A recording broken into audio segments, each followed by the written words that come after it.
my soon-to-be ex-wife, and I began dating when we were both 16 but knew each other since middle school. I would say that our relationship back then was strong. We were the type of kids that avoided any situation with too much conflict, so we did our best to be understanding of one another. There was nothing in our 8 years of dating that stuck out to me as potential affairs. We never had breaks, and we went to the same university. If she cheated during that time period, the only way I would know would be a confession. I'm not going to wait for one. We went on to work in the same company after graduation, but in separate fields. I knew what her schedule was, and she knew mine. We would even meet whenever we had spare time for lunch. We then got married in June 2008, and shortly after, my mother passed away. It was in a car accident. I cut my honeymoon short to attend her funeral, and my soon-to-be ex-wife was supportive of me at the time. She would take care of everything, while I grieved for my mother with my father. The house, the bills, therapy sessions, emotional support. She did everything a person could. That was who I saw as my wife. Whoever she is now, I have no idea. I struggled with depression and nearly lost my career. If it hadn't been for my father and her, I don't think I would have ever recovered. I came out of it with the knowledge that my loved ones would have wanted me to be better. So I worked 3 times harder to advance in my career. I wanted to be able to support a family that my father could spoil as a grandfather. My soon-to-be ex-wife, while also advancing in her career, seemed shocked at my drive. I recall her saying that she didn't think she could keep up with me, and that she was worried I would leave her behind. Perhaps she developed an insecurity there. I was able to build enough capital to purchase a good house, and we began trying for a baby in 2012. It was during this period that she cheated on me. There was no indication that she was cheating on me, no drop in sex drive, no hiding text messages on her phone, not even a single mention of any new friends. I had no clues whatsoever. As far as I knew at the time, our efforts were paying off. So once my twins were born, I had everything I dreamed of: a loving wife, children to adore, and my father's chance to spoil them. He was so happy, loved them with all his heart. He passed away only 2 years ago, practically thanking me with tears for being his son. I don't even want to know what would have happened had he been here to witness all this. As time went on, there would be cracks showing my soon-to-be ex-wife's narrative. In every argument since then, she would call the twins my twins, accuse me of flirting with coworkers, or grill me on what kind of women I preferred, even though she already knew. What seemed to be small issues to me, in hindsight, were red flags that pointed to her having had an affair. So now quarantine hit, and we're both, thankfully enough, able to work from home, albeit with a hit to our salaries. My soon-to-be ex-wife had mentioned that she had taken an ancestry test in the past, and I was hopeful that I could find distant relatives to connect with. I wanted to map out a complete family tree to show off to the twins, and even planned a scavenger hunt around it. Needless to say, when I pitched the idea to my soon-to-be ex-wife, she panicked. Told me that was the stupidest idea she had ever heard, and that I already had the family I wanted. What if the relatives I found were dangerous, or even criminals? She was grasping at straws to dissuade me from taking that test. I could feel this drop in my gut that wouldn't go away. Why would she be so against my finding family members? Especially now that I have none left breathing. So I secretly had my twins, and I take the test and took them for treats afterwards to buy their silence. Waiting for the results was hell on earth. My soon-to-be ex-wife seemed to catch my unease and tried to distract me with sex, meals, and date nights. I also had the stress of making sure my twins wouldn't mention the test to her, so I bought them a Nintendo Switch to preoccupy them. They had been begging for one, so I was hoping that would be enough. Once the results came in last week, I saw I wasn't even considered a close match to them. The closest I found to their biological parents was my soon-to-be ex-wife, and some name I didn't recognize. I nearly vomited right then and there. I had to get out of there. So I waited until my soon-to-be ex-wife left. On a run, I packed up, told my twins I was going on a work trip, and called a work colleague to help me find a place to stay. He was kind enough to let me stay with him until I was back on my feet. I took leave from work and spent nearly 2 days just crying and cursing my soon-to-be ex-wife. She would call and text nearly non-stop until I told her that I knew about the twins and muted her. Then I got angry. I had to find the OM and make him understand what he did to my family. He was extremely prevalent on social media, so I knew his face now, and I recognized a park outside his apartment window in a specific post. From what I could tell, he was single and never was married. I then waited in that park the next day, and was lucky enough to catch him while he was on a jog. He looked so much like me, just with a longer face and thinner hair. I called his name and asked him if he knew my soon-to-be ex-wife. He seemed confused at first. When I showed him a picture, he actually recognized her and told me he had met her during a work conference 8 years ago. I asked him if he slept with her then, and he actually told me right then and there that they did. He seemed to understand where this was headed and asked me who I was. Not going to lie, there were numerous instances where I wanted to punch his lights out, but I had to keep my cool. I couldn't afford to get any spots on my record, and an assault charge would have put me out of a job. We sat down on a park bench and swapped stories. When he found out that the twins were likely his, he was shell-shocked. He got on his knees and begged me to give him a chance to get to know them. To be a father, he said. I told someone here that I had never seen a man as distraught as him until I looked in the mirror after the confrontation. At the moment, I have no reason to distrust him. He's been more open than she has been. Nevertheless, I won't allow him to meet the twins without a professional to mediate. I had to call him to inform him of that. Told him it was to protect the mental health of the twins, to which he agreed. Now I'm just waiting for the legal side of things to work its course. I was told by the attorney I interviewed that I needed some documents that I had left back home. I'm not looking forward to that. Now for the top comments. I'm speechless, OP. Not only did she cheat on you, she cheated her kid's biological father of the chance to actually being their father.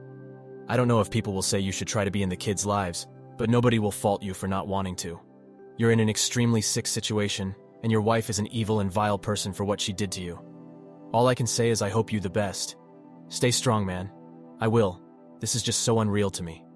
Perhaps at the end of the road I'll come out of this with some backbone. I just hope I can make it there. You really need to tell her parents that you are divorcing her, and the reason why. Her mother may side with her, but I guarantee her father will understand. They will still be on her side as she is their daughter, but you have too much history with them to not give them a reason. Also, get a true paternity test done to be sure, and get a STD test done as well. Your daughters are too young to understand all this, so please think about that when you decide how to tell them. Their world is blowing up, and they don't know why. Can you have someone else go get the documents? I would very highly suggest you avoid communicating with your STBXW in any capacity. You never know how she would react if you were to go over there. The situation could turn volatile real quick, and situations like that usually don't end up well for the man if cops get involved. If you have no choice but to go yourself, then you need to take a witness with you in case your STBXW tries to do something crazy, which is very likely. Her life as she knew it is crumbling around her too, and she'll probably try anything in her power to either save the relationship or save face with family and friends. Good luck, man. I will have to go with a witness. My STBXW would most likely refuse to allow anyone else to get those documents, and even call the police if pushed hard enough. Now for the first update. It's been nearly 2 weeks since I made my first post. I had hoped I could do more during that time frame, but life tends to mess with you. First things first, I had to go back to my home to pick up some documents. As people advised, I had an officer escort me, and also kept a voice recorder at the ready. Where I live, there is no need for both sides to consent to being recorded, so it was perfectly legal.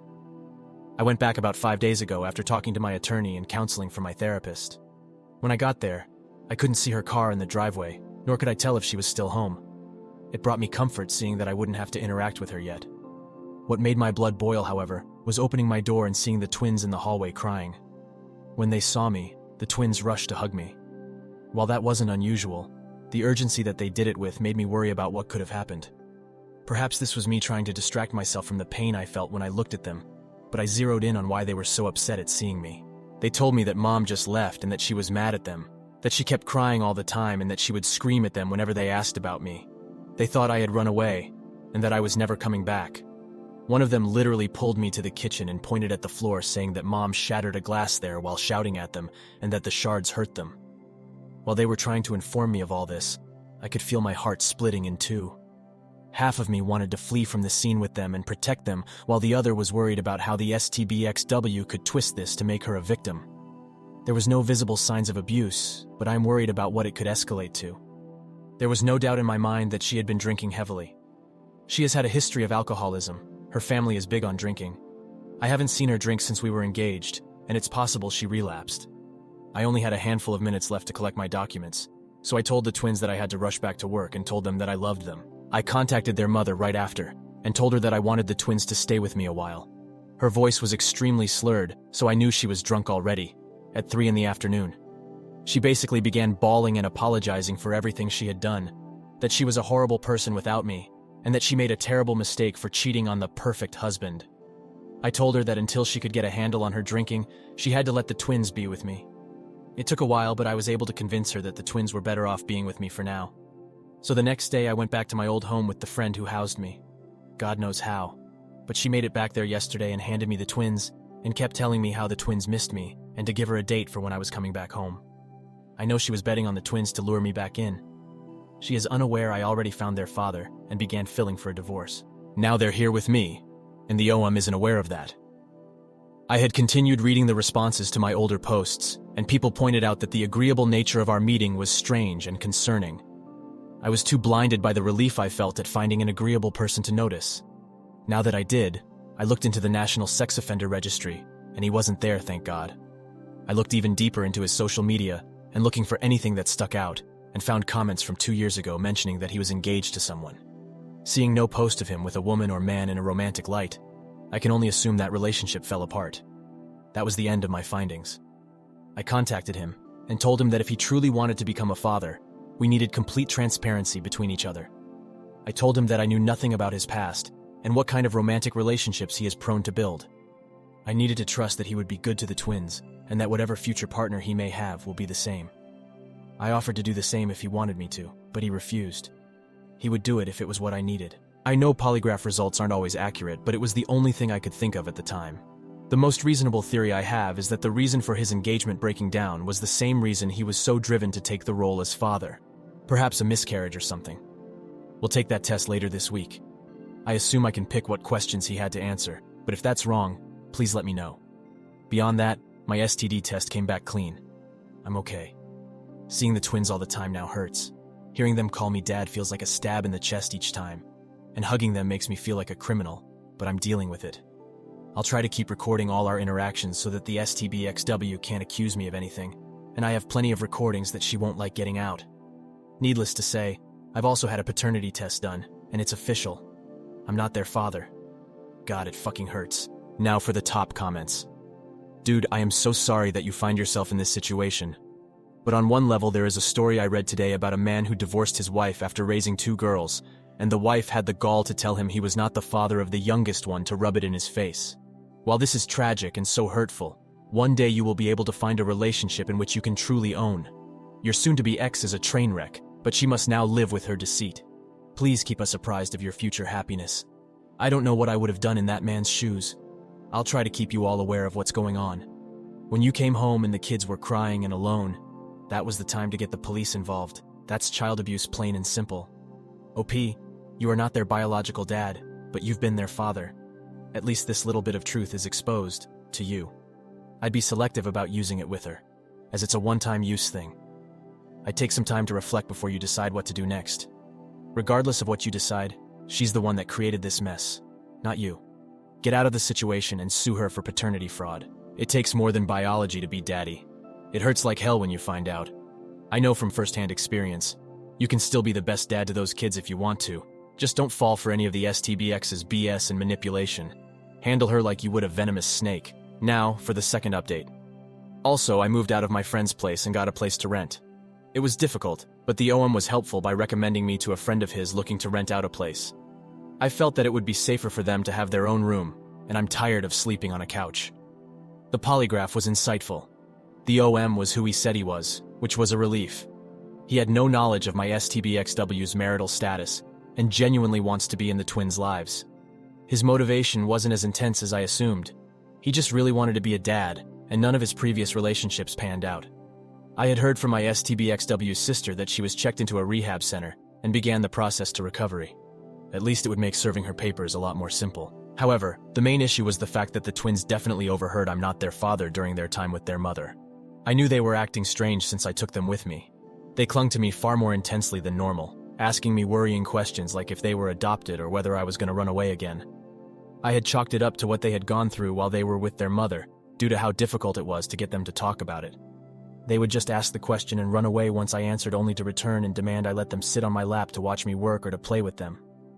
I would try discussing what their feelings were like only for them to shut down and then flee. At that point, I had set up an appointment for a therapist to see them. I guess at some point they couldn't handle it, and one of them came to me sobbing while I was asleep and just hugged me. Sherry, false name for convenience, was the one who clung to me the most during this period, which concerned me even before that point. She was the type who disliked physical contact with a passion.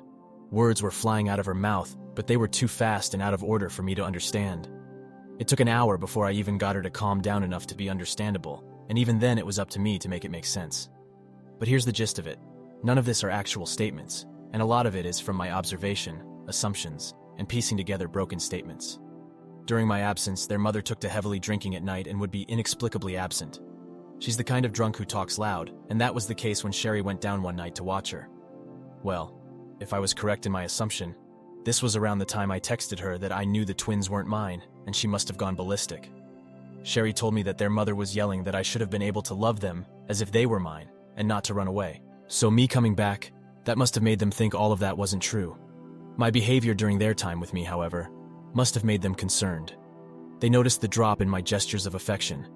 They wanted more hugs, more lap sitting, more piggyback rides, and so on, but I simply couldn't do it as much as I used to. I try, I really do, but I can't stop feeling like I shouldn't do those. I've talked to my therapist about it, and she's told me that's common for men struggling with paternity. Only time will tell what I can and can no longer do. My original plan of breaking it to them slowly with a professional at the ready is completely in the gutter. Now I'm playing cleanup. They have had their first in-person therapy session about 3 days ago, and 2 online sessions before that. So far, no mention of me not being the father has been brought up. We've mostly been focusing on what they had seen and how that made them feel. I can't go into much detail here. The post would go on for too long. So that's my situation right now. It's been a month since I first discovered everything, and I can't believe so much has happened in so little time. I've had divorce papers ready for a week now and just need to decide whether I'll still be financially responsible for the twins, or whether that will be the biological parents. Should I decide not to be, I'll need to make a petition to take me off the birth certificate, which then automatically means I will have no grounds to fight for custody. I won't deny that I want a family with my blood, and I want to be able to fully support them without having to pay child support to my STBXW. In the end, I'm damned if I do, and damned if I don't. I'll have to sacrifice so much for either option, and there's no clear right thing to do. I must either sacrifice a chance to have children of my own, or sacrifice the twins that I've raised and loved for 8 years. Most of you must be baffled by this, but it's actually suffocating for me. Each passing second is like a noose that gets tighter and tighter. Now for the top comments. Some people here seem to be pretty naive. You're right to not want to pay child support. Trust me, most women are not looking to get hitched and start a family with a man who is paying child support for 2 kids, let alone kids that aren't his. Oh, by the way, paying alimony to an ex-wife who defrauded him about the paternity of those kids. Do whatever you need to do to get that woman completely off your back and out of your life. Your desire to have biological children is completely legitimate. Do what you need to do to facilitate that goal becoming reality. OP, there's no way in hell your STBXW will ever co-parent with you. If you believe there is a way for you to get any form of custody here, you're being delusional. You're already vetting the bio dad to be able to step in the role of dad. Once that happens, your STBXW will have to split time with this guy. You think she won't try to make your life a living hell for that, regardless of it being right or wrong? The good thing is how well you're working with the bio dad, as he seems like he takes your concerns seriously. Ally with him, as he will need your support throughout this.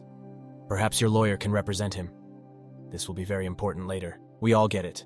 For you, leaving the twins will hurt like hell. But again, think with your brain, not your heart. You are way beyond having a life bearing any resemblance of what you had 6 months ago. No matter what, your daughters have a shaky foundation as it is. Try and legally stay, custody, and the courts could hook you with ridiculous child support and alimony payments that go to your wife. Despite this being her fault, she will resent you for these events and take your money hand over fist while trashing you to the twins. Smart play is to sever all legal and accountable ties as possible. Help Biodad establish his place in the twins' life. That way you move on with your life, yet still being able to know how the twins are doing. When their mother trash talks you to them, you have someone who will correct the story and sing your praises. Good luck, OP. Now for the final update. Before I begin, I want to thank everyone for all the support and advice you've all given me. You've all saved my life in more ways than one. I apologize for not updating until now. I was advised by my therapist to avoid being influenced by too many other perspectives and opinions in order to faithfully discuss my own feelings and opinions with him. And so I did. I informed my therapist about making one final post, and he told me that while he advised against it, he couldn't decide that for me. So this may be my final post, at least until everything is truly said and done. My STBXW had left the rehab center earlier than her caretakers advised, about 8 days after my last post. I had already had divorce papers ready for her to sign, and had her served while her sister and she were at my old home. She called me and tried to plead with me not to go through with it, that this would tear the family apart. I couldn't stand it. I wish I could say I was calm and methodical in my response, but that would be a lie. I was vitriolic, resentful. I told her that the family was torn before it began, that she was a disgusting, slimy creature that couldn't even love her own kids right. that she was the lowest life forms I had the displeasure of ever knowing. I said a lot more than that. Those were the nicest things I mentioned. I could feel the shock she felt at all the hateful things I had said. I was lucky that I wasn't at my apartment when she called me. The twins were spared from seeing me lose control like that. Regardless, the STBXW got the message that I was serious about divorce and pulled a 180. Now she had sent me threatening messages, saying she'll take every penny I have. I had been filing every conversation and message I could get before blocking her, informing her that I would only contact her through my attorney. She hadn't mentioned or asked about the twins up to the day I blocked her, January 16th, and I have noted that. The deadline is coming up, and she still hasn't responded in any legal capacity. The twins have been doing much better. They have been recovering from all the shock and upheavals that has been thrown their way since this has all began. It's clear that they haven't really processed that another man is their biological father, and their therapist has discussed with me that a lot more work had to be done before really tackling that issue. The way they learned their true parentage was one that could have serious repercussions if not handled correctly. It is for that reason that I've decided to hold off any meeting between them and the OM.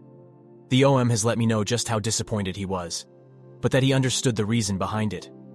He has actually began to pay me back for all the money I have spent on the twins' education. So far, he's paid me $6,524. The guy has been really trying to pay me back.